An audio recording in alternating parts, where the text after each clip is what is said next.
Welcome everyone to Apsida Insights. For those who don't know, it's our podcast where we talk about a variety of different subjects within life science and life science industry.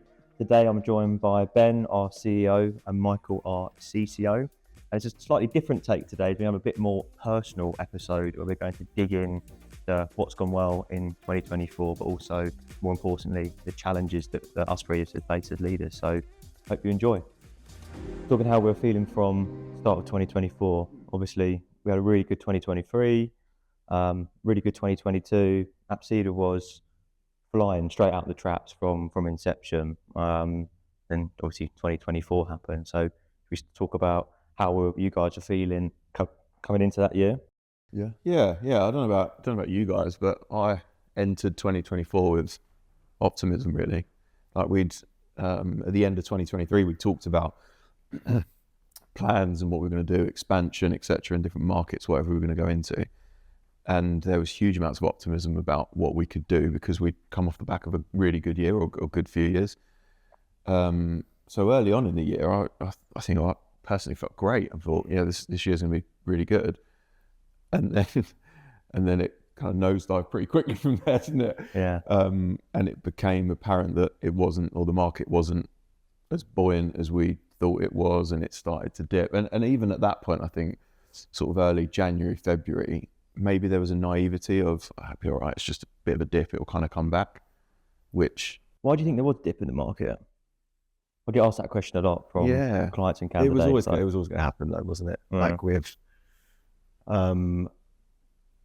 what goes up must come down, I think is this what sort of comes to mind there with the COVID boom, especially in our space, right, the life science space. It was, we've never seen anything like it. But I think there's that, and I think that will typically, it has had a knock-on effect on what businesses have done. So we're reactive or somewhat reactive to what goes on over there. So I think we had to adapt to it. And I think to your point, like, we've always been mindset over market, right? So I think and maybe that's the naivety there. Yeah. We were probably a bit too late to adapting to the changes in the market, and a bad sort of end to the year. It wasn't necessarily going to dictate how we went into 2024. I think we need to change everything.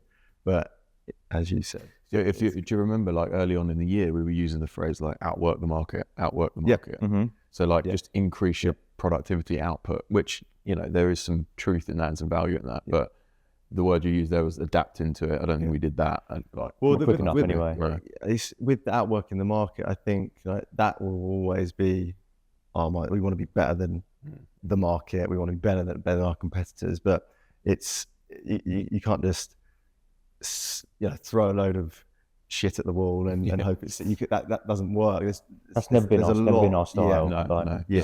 It needs to be volume, but it needs to be quality driven. And I think that's where we dialed in this year, is certainly like, what are we putting in front of our clients? What are we putting out there in the market from our content, from the candidates that we're representing? It's ensuring that quality is at the forefront.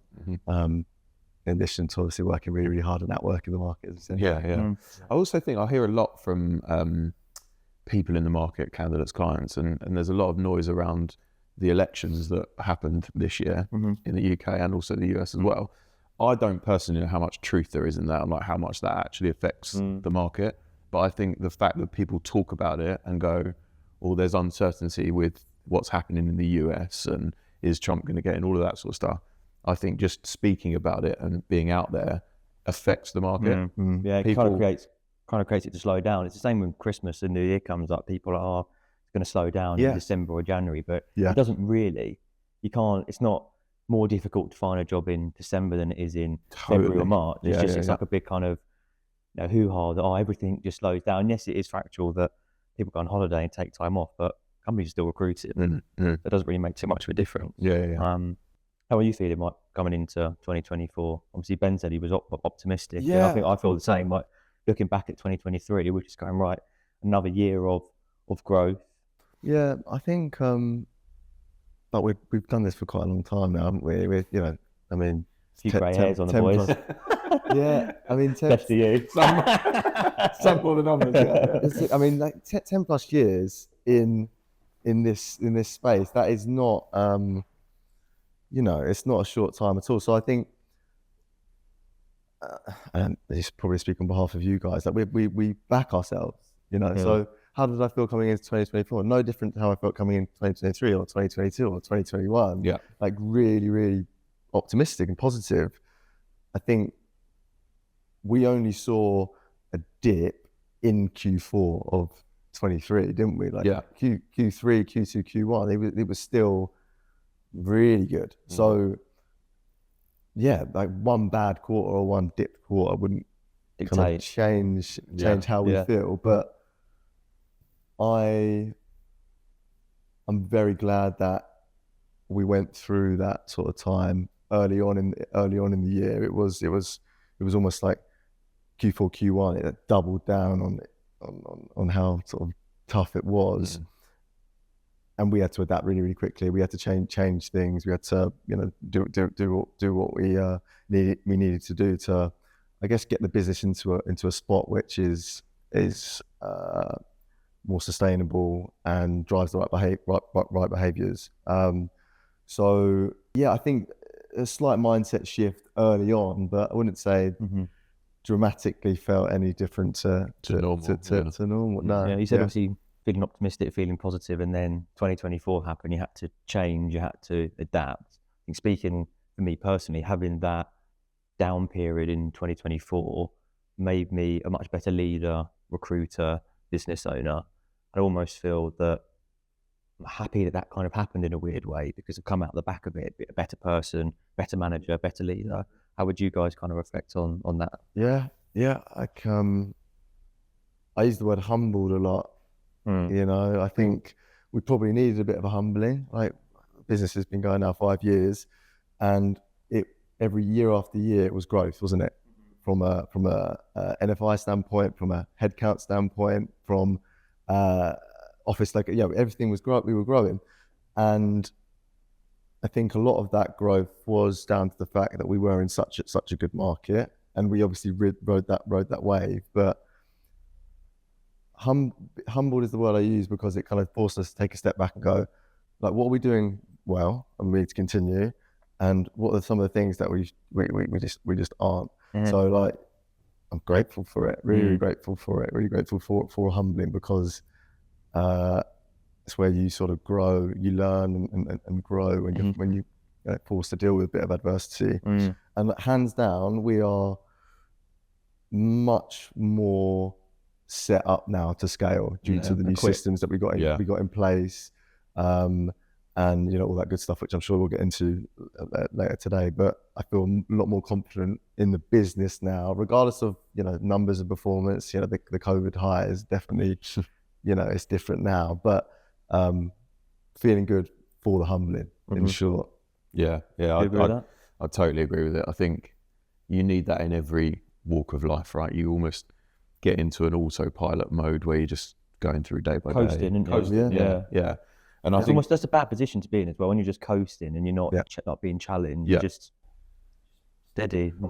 I remember a feeling of, there's all the talk around setting up a business, and we've had chats previously where people have said to us, friends and family, whatever, have said, "Oh, you're doing amazing, like, you must be so proud." And we've always kind of looked back and gone, this is what we do. It's kind of normal, isn't it? And I know that sounds bad to say, but your question around 2024 and how it's helped and been a good thing has made us, like, step back and go, actually, what we did up to that point was really impressive. But we haven't completed it. We're not the finished article. There's still way more to do, but it also makes you, like, think about what you're doing and where you're going, what direction you're pointing in. And there's some effort that goes into, actually, we need to do this, or we need to be better at this, rather than, like I say, coast it. The reassuring piece for me is early part of the year, making the changes we needed to make to make so the business was stable. But it's like the response I think we've had as a leadership team all the way through to our team, whether it's in Boston or London or in Surrey, the response that everyone has had to that adversity, to the changes, and we've proven that we can, again, back to the early point, like outwork the market. I mean, for us, the last 6-7 months have been good. Yeah, They've been good. Consistency. Yeah. They've been really good. We've hit our number every month. So that's a reassuring thing, that the changes that we're making, we're now starting to see, I guess, the fruits of that labour. We have to shout out all the guys and girls that work for us, because going through those changes that we made to the business to make us more stable, it could be easy for them to just throw in a towel, decide to do something else, join another company. But there's been so many people looking across all of our kind of offices that have just absolutely smashed it, been positive, produced amazing results for their clients and candidates, up their levels to become even better. And now they're seeing, the fruits of labour and really thriving. So I think a big shout out to 100%. Yeah, I think we were obviously very fortunate in those COVID years. Again, like we had multiple clients that were giving us high volume project work. So a lot of the guys didn't really necessarily have to do too much business development, that the business was coming to them, and which is great. A lot of those clients sort of disappeared. We talked about back end of last year, early this year, we struggled, they disappeared. So massive credit to the team, again, having to jump fully back into new business development, business development, and hats off to them. We certainly see the results. You mentioned about when 2024 happened, we kind of reevaluated what we're good at. What do you think we are good at as a business? I think one of the points you mentioned there about diving into business development is probably the hardest thing to do in recruitment. I mean, I don't know about other markets per se, but in life sciences, it's so competitive. Yeah. It's probably the hardest thing to do, is to go and win new business, if that's with a small company, a service provider, a sponsor business, whatever it might be. So if you were to look at kind of what we're good at as a company, do you think that's one of our strong points? And if not, is there anything else that you think really kind of gives us that edge? Yeah, I in answer to your question, I do think business development is our strong point. I think we've shown that. We've got circa 400 clients with signed terms of business. That's in 5 years. That's impressive. Granted, a lot of that would have been the first 4 years rather than the last one. But yeah, I think we know our ideal client profile based on our verticals that we focus on. We've got experienced recruiters now. We don't have any recruiters in the business that are entry level anymore, and that's a kind of obviously a purposeful decision that we made. And each of those consultants is obsessed with their vertical market. There's only a handful of people within those verticals, and again, to use the word obsessed with being in those in the front of their minds regularly with good candidates, or generally networking with those same people. And I think again, the results have shown that we've got a good ability to pick up clients within those particular verticals. So I think business development is a strong point of ours for sure. And I think to take that one step further, I think we, regardless of how tough the market has been, we haven't veered away from sticking to what we know. The kind of the long-term approach, business development is in my opinion, is always the way to take it, rather than looking for sort of quick wins and chasing a fee where possible. Yes, there might be a time and place for that, but I think sticking to the verticals that we specialize in and being able to get in front of a client and really speak with confidence that we are truly specialists in that particular area, that's I think proven successful for us. We've got a ton of credibility through sticking to that.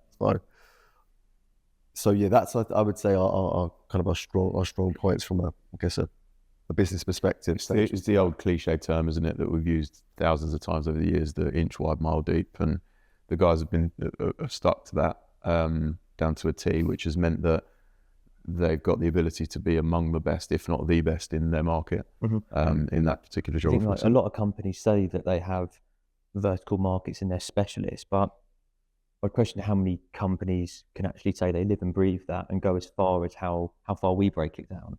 We've got people that are doing commercial, just sales and business development within specific type of company or a specific location, and that filters down all the verticals that we work in. So we're not just going so broad that someone's just working pharma in US, or this is so much more specific than that. I think that's what gives them an edge.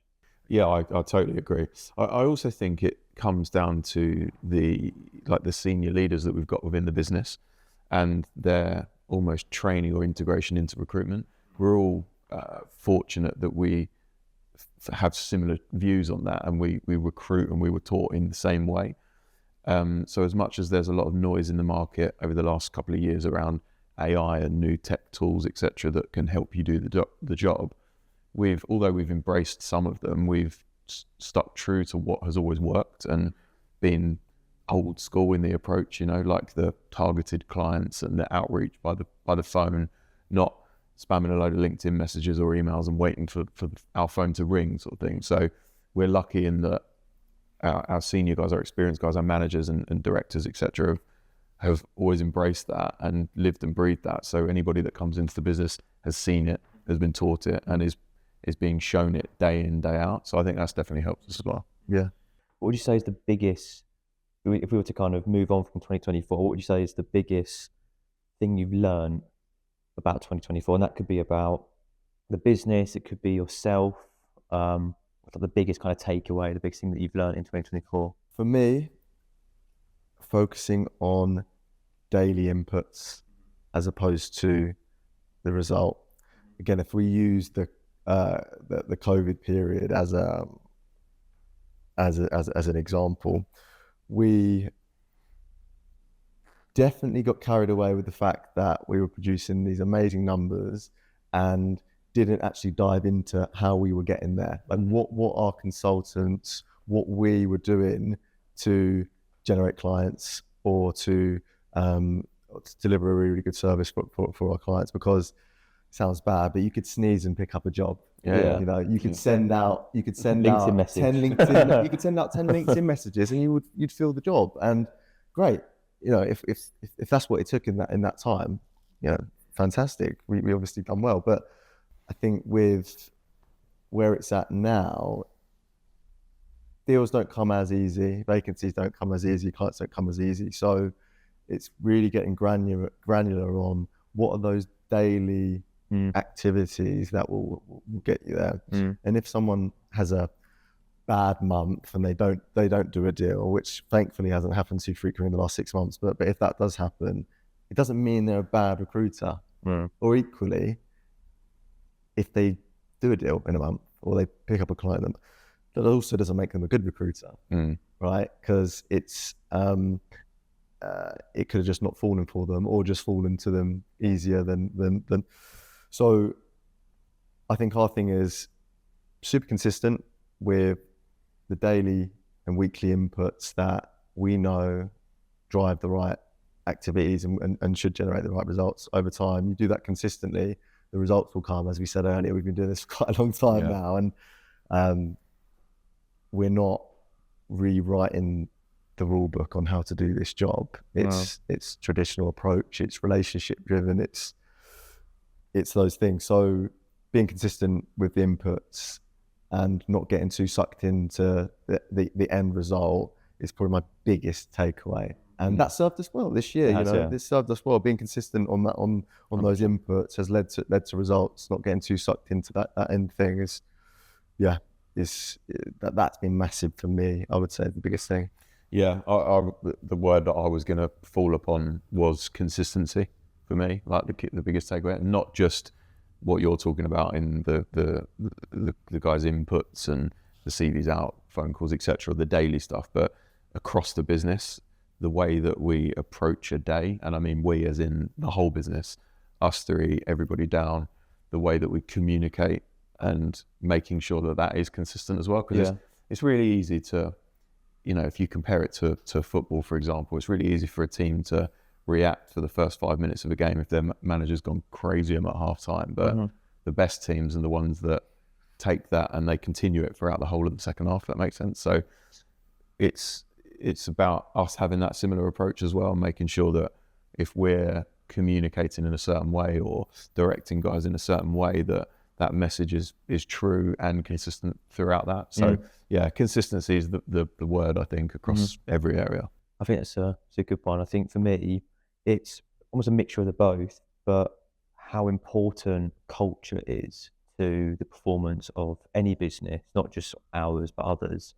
I just think about how some people were quite down in certain months, but everyone coming in, having that positive attitude every day, celebrating the small wins, doing things together as a team, and it not being forced, and people wanting to come to the office and spend time with their colleagues and work hard for each other, share leads, share clients, share candidates, and that positive culture, consistently focusing on the inputs and what you mentioned there, Mike. I think that's for me the biggest lesson, but never lose sight of that culture despite what's going on within your business. Yeah, for sure. Positively or negatively, as you said, it's easy for a football team to celebrate a trophy at the end of the, or win a game, but to be that consistent with that culture, I think is really key. I think we all feel really passionately about that, and it's almost part of the reason that Apsida was born, right? Was to create something, and our vision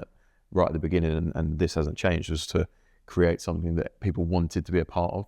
Like be in an environment where they enjoyed it. Yeah. Because I think, again, we all agree that you can't perform to your peak unless you love it, unless you enjoy it. Well, we should say, like I always say, happy recruiters perform the best. Yeah.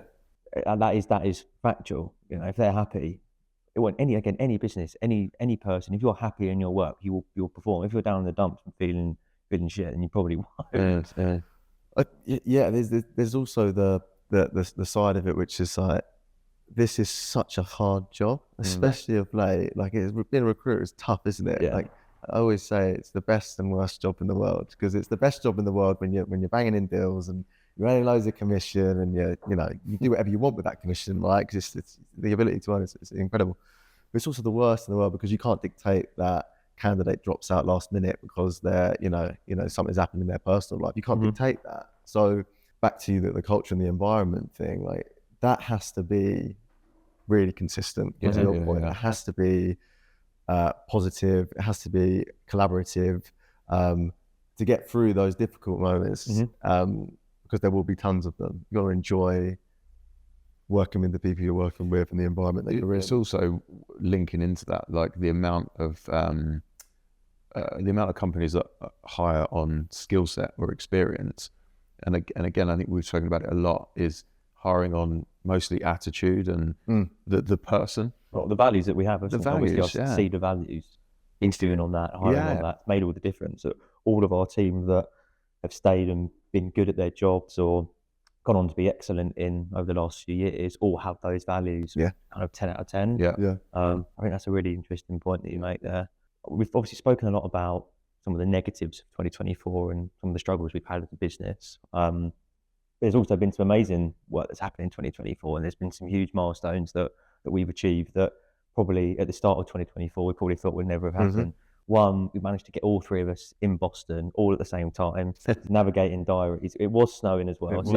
Just check out. It stopped. But getting us all in one place is a huge achievement. But there obviously has been loads of positive stuff that's happened.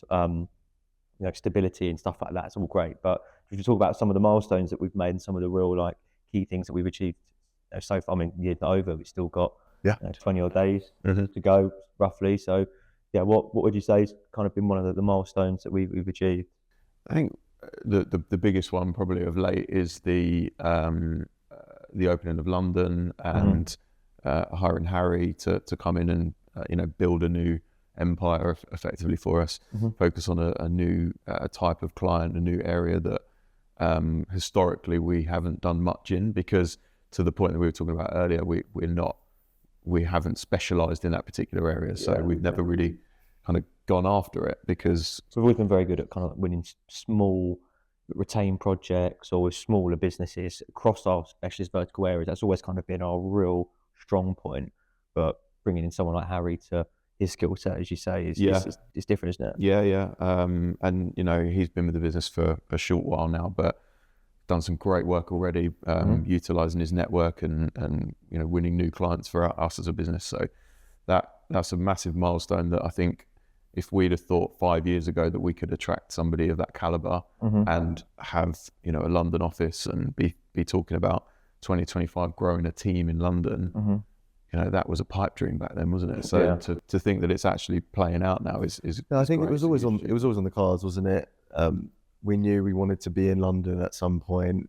Given We started our journey, didn't we? When it was just us three. Sure, Day exactly. one, Yeah. getting the train. So I up to think London. we knew, you know, to really compete in the space and to attract good recruiters, like being in London or being in a city like London was important. But I think, to your point, we probably didn't expect it to happen so soon. The plan was really to build a solid foundation in Surrey, then get into Boston, which we did, and then obviously Harry coming about and London became a bit more real sooner than we expected. But I think, you know, we were right to do that and be opportunistic there. And I think looking into to 2025, that's definitely going to be a big area of growth for us. Harry's laid some fantastic foundations to scale, given the market that you mentioned he's going to be building out, going after those big pharma projects. So growing in his team in London specifically will be I think something we're going to throw a lot of energy into next year. Yeah. You mentioned Boston there as well, and again, that's another huge achievement. I think. I mean, we're all sat here now. After, you know, coming to visit John. Yeah, biggest achievement of 2024, going to see Boston Celtics. There you go. Yeah. We miss Tatum. Gutted. Gutted. But yeah, I mean, having John, you know, relocate out here for us and getting his visa approved, and you know, he's been here almost a year now, building the team. Matt obviously relocating from New York as well out here. So again, I think we need to take some pride in that and say that's an achievement for those guys as well, but us as a business. And you know, we're here, boots on the ground, and able to meet clients and build a new client portfolio there as well. So that's another big achievement for us. And I think there's the achievement in itself of still having a growth mindset when we've had it or we've found it tough, where the business has, you know, we've had our struggles, right? But still using our brain and not growing too quickly or anything like that. But still thinking, okay, well, what are the important pieces in our business? What do we need to do? And what do we need to look at to you know, continue to build on, regardless of how challenging it has been. And I think staying true to our focus in Boston and staying true to the fact that is a really important part of our company is, I think we can take a lot of pride in that we've kept that and maintained that. I think another kind of milestone when I'm looking at the businesses, obviously how Josh Dardar's getting on with building out our interim solution. That's always been an area of kind of skill set us three have lacked, isn't it, really, in terms of winning contract business, interim business. So